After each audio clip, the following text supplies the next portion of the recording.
Memories not of this earth.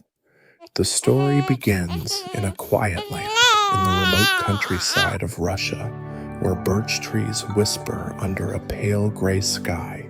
A child was born in the mid-1990s under circumstances that appeared perfectly ordinary. The wind blew gently over frost-bitten fields. The rivers were frozen, the villages asleep in their snowy silence. Yet from the very beginning, something was different about this child. His name was Boriska Kiprianovich, and while at first glance he seemed no different from any other boy, it would become clear within just a few months that this child carried something otherworldly. By the age of 1, Boriska was speaking in complete sentences. By 2, he was reading. By 3, he was describing in detail scenes of planetary destruction, spacecraft designs, and civilizations that by all accounts should not have been part of his knowledge. His parents, both educated and rational, were stunned.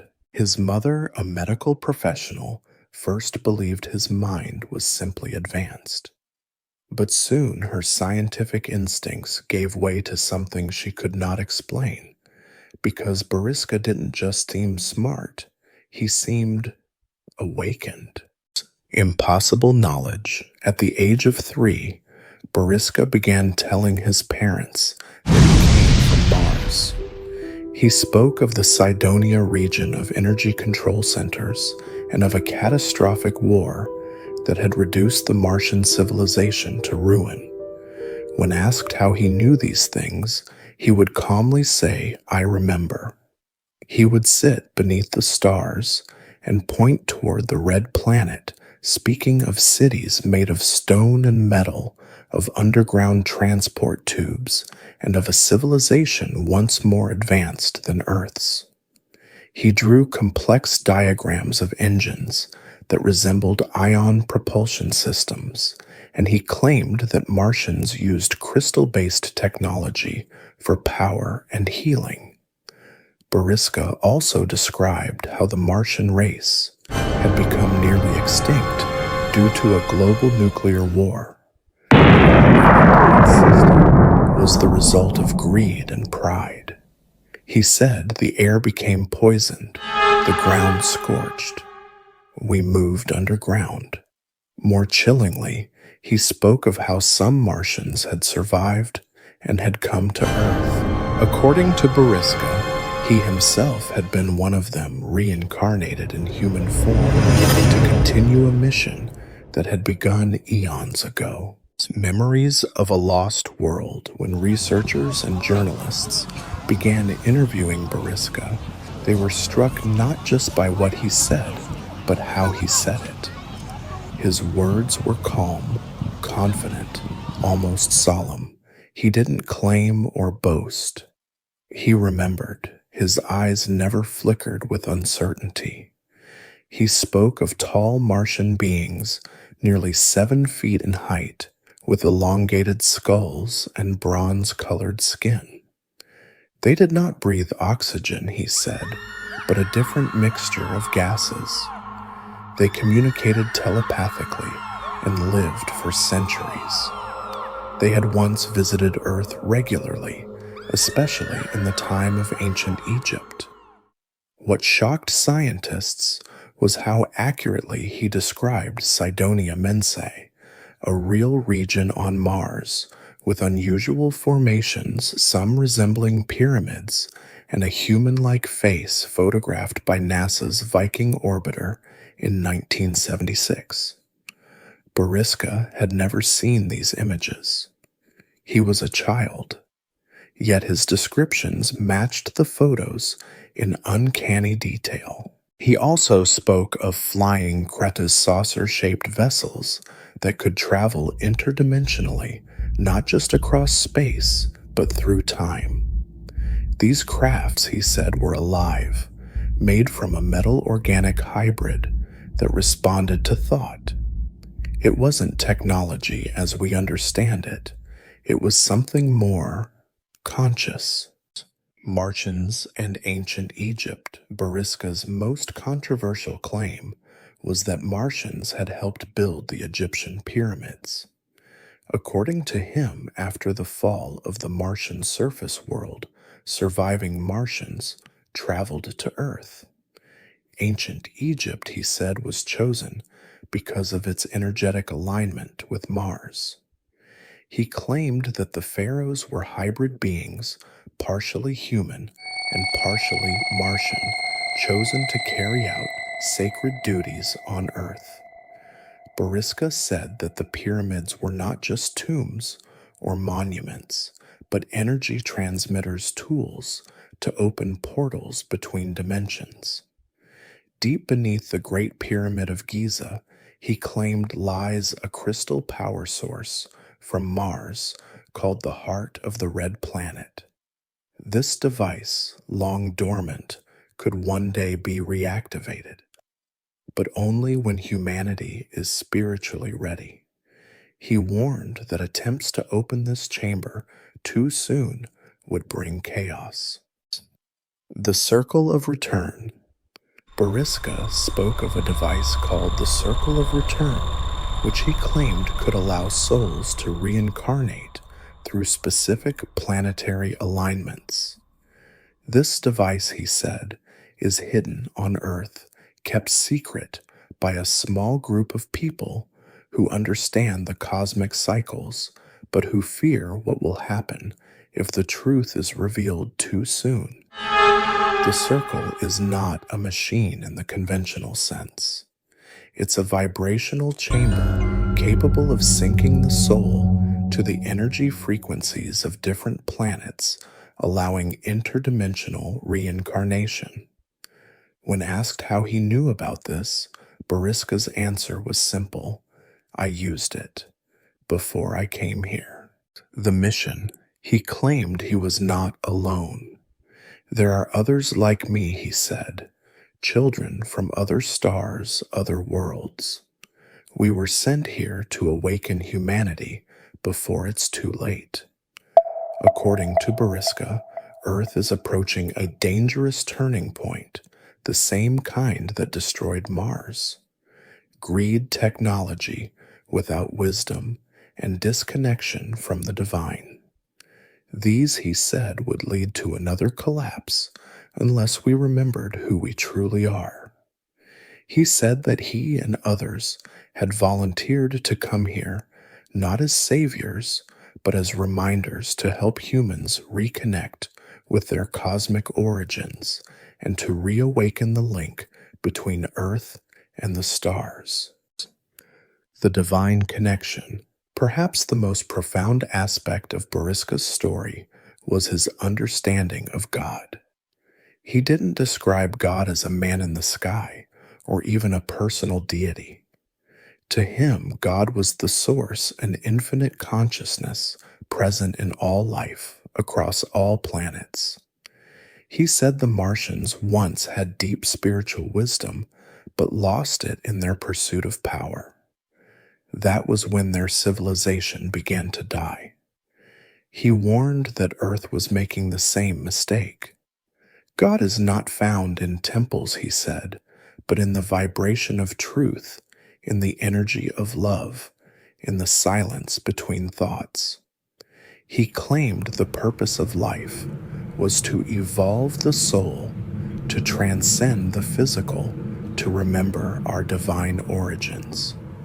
And UFOs, far from being merely alien ships, were part of a greater spiritual intelligence, assisting in humanity's awakening. The hidden history, Mars, Earth, and the pyramids. Echoes from a dying world.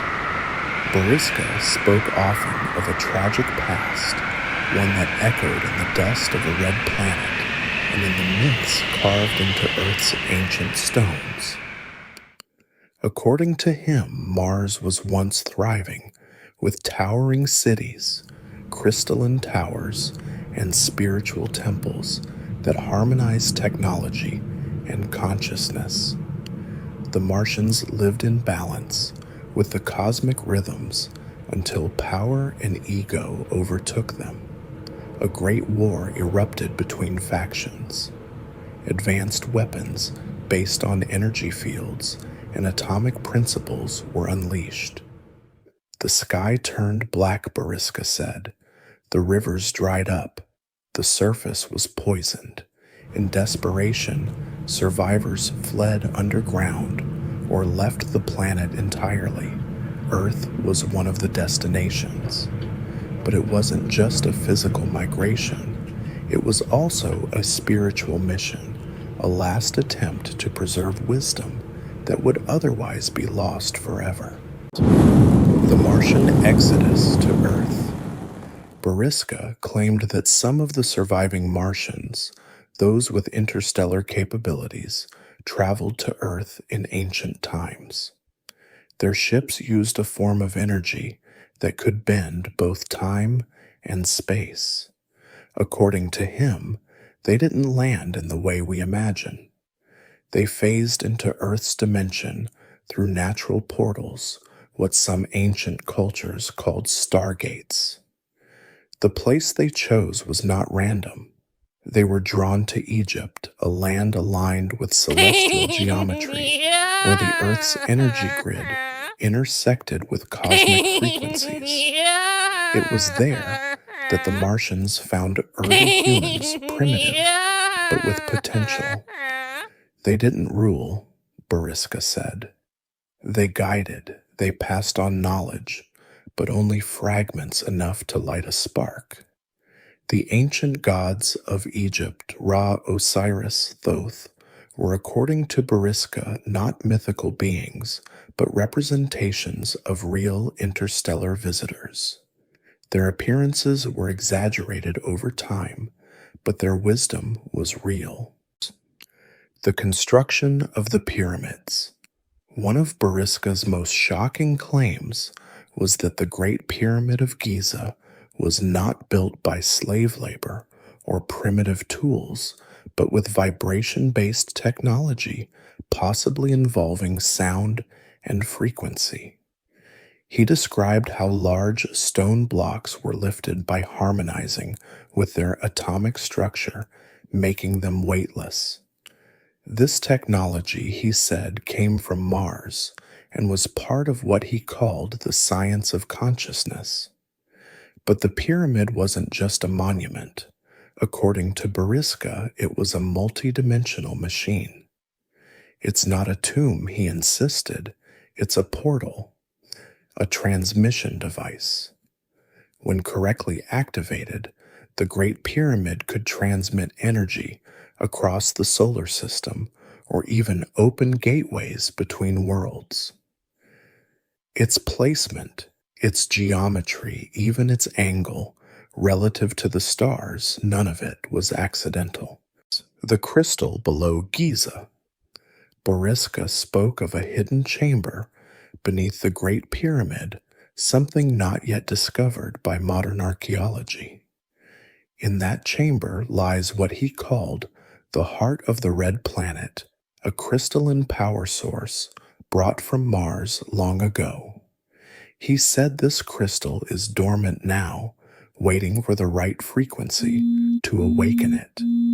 If activated too early, it could cause global disruption. But if awakened by beings of high consciousness, it could realign Earth's energy grid and restore the lost connection between humanity and the cosmos. He warned that there are those secret societies and shadow powers who know about this artifact. Some want to use it for control. Others fear it and keep it hidden. But the time, he said, is drawing near when its presence will no longer be a secret. Hidden knowledge and the priests of light. According to Bariska, not all Martian knowledge was lost. Much of it was preserved in the teachings of ancient priesthoods, particularly in Egypt, Mesopotamia, and later in the mystery schools of Greece and Rome. The high priests, he said, were initiates. Some of them reincarnated Martians themselves who safeguarded the sacred geometry, the science of light, and the keys to interdimensional travel. Symbols like the Ankh, the Eye of Horus, the pyramid with the shining capstone, these were not religious icons, but technological schematics encoded for those who knew how to interpret them. The truth was hidden in plain sight, Boriska said, but it was always guarded. You needed purity of heart and clarity of mind to see it. The war between knowledge and power over time. As empires rose and fell, the original wisdom was diluted, corrupted, or stolen. Boriska claimed that a great divide formed between those who sought spiritual awakening and those who sought dominion over others. This division, he said, exists even today. In modern times, it manifests as the conflict between open disclosure of alien contact and the elitist suppression of truth. Some want to awaken the world, he said. Others want to keep it asleep. He spoke of a hidden war, not one fought with weapons, but with the information, vibration, and belief. He warned that until humanity learns to balance knowledge with compassion, we are destined to repeat the mistakes of Mars. The truth about UFOs, the chamber under the pyramid, and the divine role of the boy. The living ships, Boriska never referred to UFOs as mere machines. To him, they were alive. He described them as biomechanical organisms, craft that were partially grown, partially constructed, and entirely sentient. These ships, he said, were extensions of the pilot's mind, able to respond to thought, emotion, and frequency. They choose their pilots, he once said. You can't fly them with buttons, you fly them with your soul. These ships were built using metals unknown to Earth science, some derived from meteorites, others synthesized in high-dimensional laboratories. They moved not by propulsion, but by shifting their vibrational frequency, phasing between dimensions, rather than flying through them. This, he said, is why most sightings seem erratic or impossible. They're not violating our physics. They're using physics we don't yet understand. Why they're watching, according to Boriska, UFOs have been appearing on Earth for millennia, but especially during moments of spiritual or technological turning points. They are watchers, he said. Some are benevolent, some are neutral, and some are not what they pretend to be. He explained that Earth is not an isolated world, but part of a network of conscious planets. When one planet is in danger, especially from nuclear war, dimensional imbalance, or spiritual collapse, others observe and intervene as needed. Boriska said that many of these craft are stationed near energetic hotspots, the pyramids, sacred mountains, deep ocean, trenches, not to conquer, but to stabilize. They hold the grid in place, he said. Without them, Earth would have torn itself apart long ago. The chamber below the pyramid. Returning to the Great Pyramid, Boriska provided additional details about the secret chamber. Beneath it, a chamber he claimed he had visited in a past life. The chamber, he said, is not just physical. It exists in a vibrational pocket, accessible only through consciousness or with the proper frequency key. Inside lies a crystalline interface, a device that harmonizes energy between Earth and other star systems. He called it the Eye, and said it could connect directly to the source, the divine intelligence behind all life. Not everyone can activate it. Only those who are spiritually awakened, whose intentions are pure, can interface with this chamber without consequence. It's like a mirror for your soul, he said. If you go in filled with fear or control, it will destroy you. If you go in with love, it will show you the universe. The role of the children. Boriska never claimed to be special. In fact, he insisted he was one of many. There are children all over the world, he said, born with memories of other planets. Some remember Sirius, some the Pleiades, some Orion. We came here together. These children, often called star seeds or indigo children, are said to carry dormant memories and spiritual codes within their DNA. As they grow, these codes begin to awaken, often through dreams, meditation, or contact with sacred locations. Their purpose, according to Boriska, is not to lead, but to remind, to act as spiritual catalysts during humanity's most critical moment. When the time comes, he said, our voices will resonate, not through loudspeakers, through hearts. The silence of institutions. Boriska criticized institutions, governments, schools, and even religions for their role in suppressing the truth. They fear what they cannot control, he said, and truth can't be controlled. He claimed that many global powers are aware of the presence of alien beings and ancient technologies, but choose to hide them. Not because people aren't ready, but because truth would decentralize control. He warned that disclosure won't come from above. It will come from within, from people waking up, connecting to each other, remembering who they are. We don't need disclosure, he said. We need remembrance.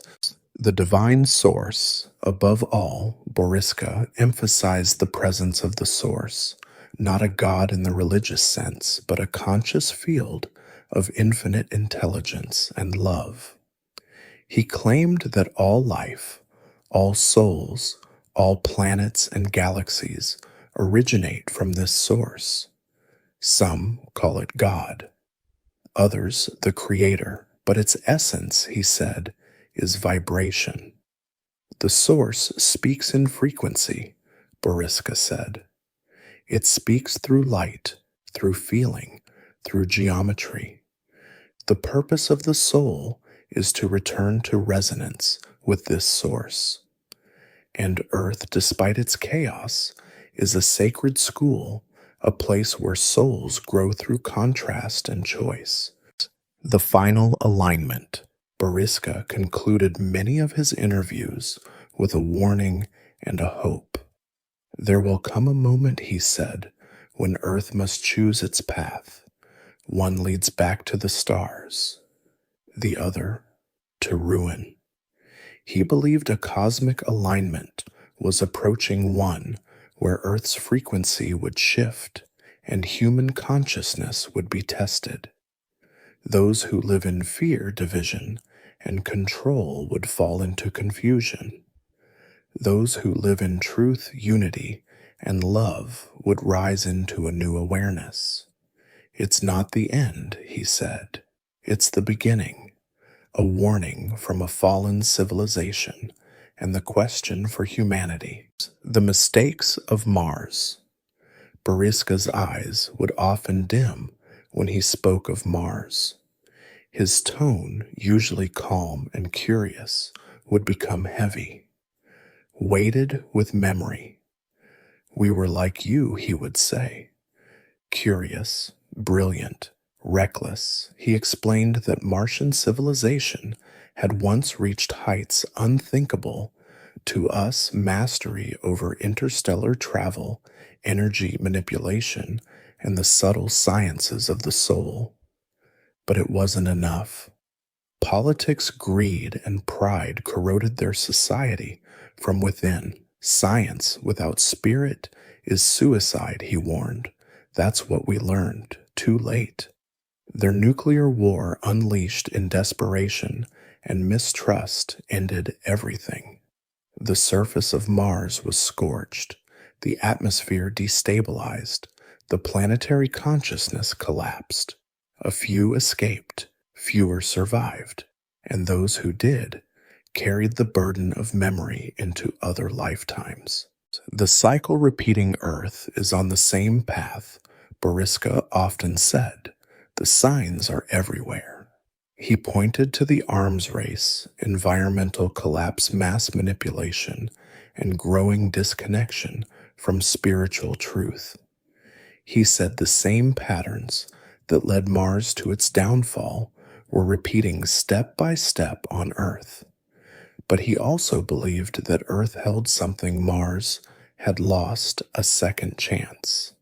Unlike Mars, Earth still pulsed with diversity, with soul, with natural resonance, and most importantly, Earth still had the memory of love.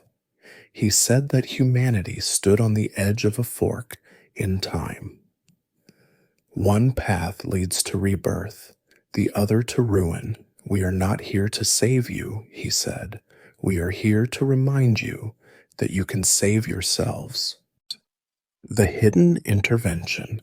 While many of Boriska's memories focused on ancient history, he also spoke of current and future events and the quiet intervention already underway. There are forces helping you, he said, but they won't interfere directly, not unless the collapse becomes irreversible.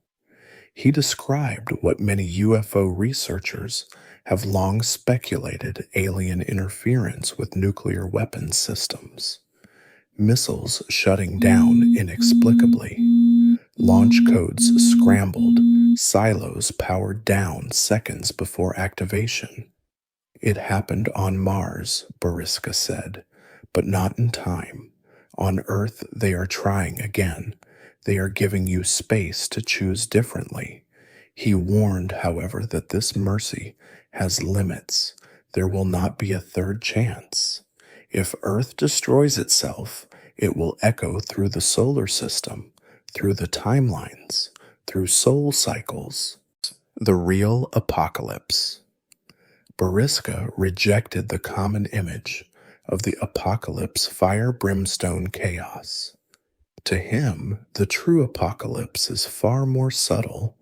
It's the death of memory.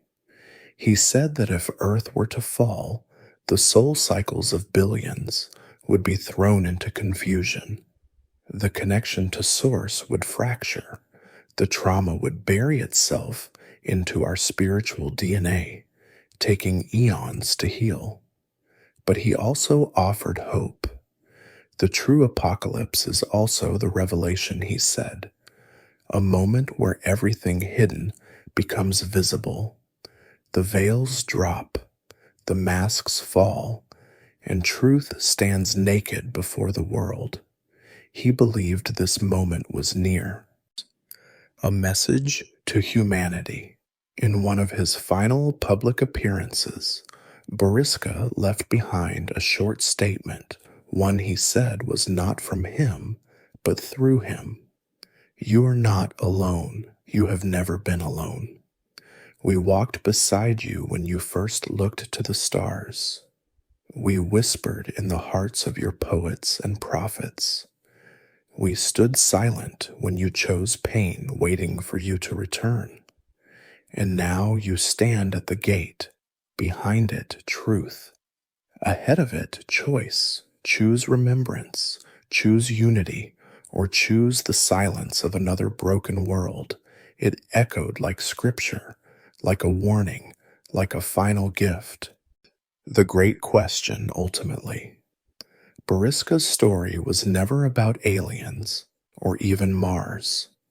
It was about us, about the choice each soul must make, not just once, but every day, to remember or to forget, to awaken or to repeat. He asked the question that haunted those who heard it. When the truth is finally revealed, Will you have the courage to live differently, or will you bury it beneath comfort and fear and call that peace? The child, the stars, and the crossroads, Boriska disappeared from the public eye in his teens. His story was ridiculed by skeptics, buried by institutions, and distorted by the media. But those who met him, those who truly listened, carried something away. A feeling, a knowing, a vibration that didn't belong to Earth. And now, as Earth faces rising chaos, renewed wars, and accelerating change, Boriska's words echo louder than ever, not as prophecy, but as a mirror,